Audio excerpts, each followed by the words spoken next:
मुख्यमंत्री देवेंद्र फडणवीसांची औरंगजेबशी तुलना करणं काँग्रेसच्या हर्षवर्धन सपकाळांना भोवणार असं दिसतंय। विधान परिषदेत भाजपच्या नेत्यांनी हा मुद्दा उपस्थित केला आणि सपकाळांवर कारवाईची मागणी केली आहे। त्यानंतर मंत्री बावनकुळे कारवाई होणार असं म्हणतात। पाहूयात। औरंगजेब हा क्रूर शासक होता। सदाकदा धर्माचा आधार हा औरंगजेब घ्यायचा आणि हा क्रूर शासक होता। आज देवेंद्र फडणवीस तेवढेच क्रूर आहेत। महाराष्ट्राचा अपमान आहे। कारवाई किंवा समज या ठिकाणी प्रदेशाध्यक्षांना देण्याची आवश्यकता आहे।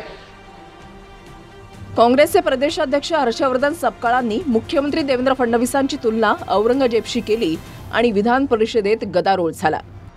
भाजपचे नेते प्रवीण दरेकरांनी सपकाळांवर कारवाईची मागणी केली।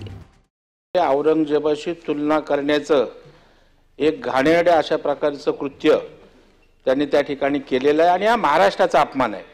या विधिमंडळाच्या सभागृहाचा अवमान केलेला आहे आणि त्याच्याप्रमाणे कठोर अशा प्रकारची कारवाई किंवा समज या ठिकाणी प्रदेशाध्यक्षांना देण्याची आवश्यकता आहे। चर्चा चांगली होऊ शकते। माझं व्यक्तिगत मत असं आहे की कोणावरही व्यक्तिगत त्यातल्या त्यात औरंगजेबाचं नाव महाराष्ट्राच्या मुख्यमंत्र्याचं घेऊ नये, पण हे राज्य सरकार औरंगजेबीचं वृत्तीचं आहे असं म्हणायला काहीच हरकत नाही। परंतु देवेंद्र फडणवीसांना देवेंद्रजी राज्याच्या कोणत्याही मुख्यमंत्र्यांना असं अपमानास्पद, कारण मला माहित आहे एकदा मान्य उद्धवजींना केंद्रीय मंत्री राणेसाहेब बोलले होते, त्यावेळेस प्रशासनाने कारवाई केली होती।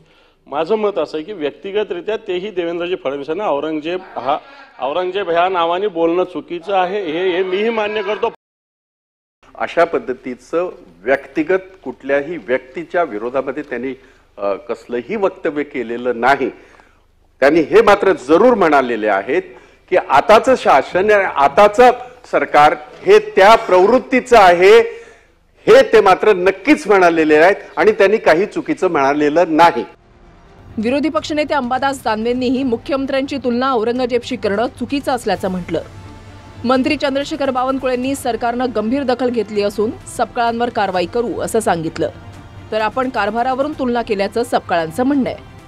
माननीय मुख्यमंत्र्याबद्दल जे काही आक्षेपार्ह वक्तव्य हर्षवर्धन सपकाळ यांनी केलं आहे, हे जर आपल्या निदर्शनास आलं तर नियमाप्रमाणे कारवाई करण्यात येईल आणि गंभीर दखल शासनाने घेतली आहे। कालपासून भाजपचेच जे लोक आहेत यांनीच थेट देवेंद्र फडणवीसांनाच औरंगजेबाशी तुलना त्यांनी केलेली आहे। माझी तुलना ही राज्य कारभाराशी होती, मात्र सरसकट भाजपची सर्व जी नेतृत्वात नेते मंडळी आहेत ही देवेंद्र फडणवीस हे औरंगजेबासारखे होते असं त्यांनी त्या ठिकाणी जो कांगावा केला आहे। याचाच अर्थ काय तर देवेंद्र फडणवीसांना त्यांच्याच पक्षातील लोक हे औरंगजेब ठरू पाहत आहे, हे या निमित्तानं आपल्या सगळ्यांच्या समोर हे स्पष्ट होत आहे।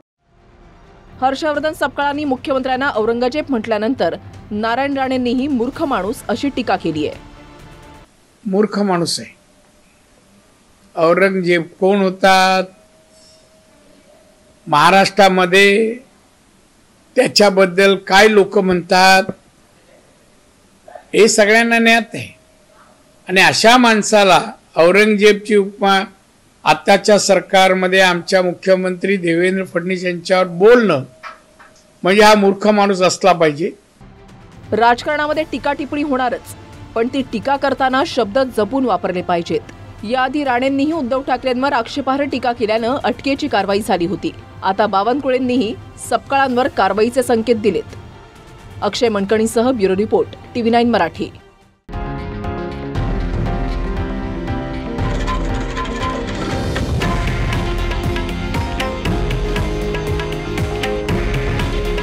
हे आहे देशातील नंबर 1 न्यूज नेटवर्क आणि आपण पाहत आहात TV9 मराठी।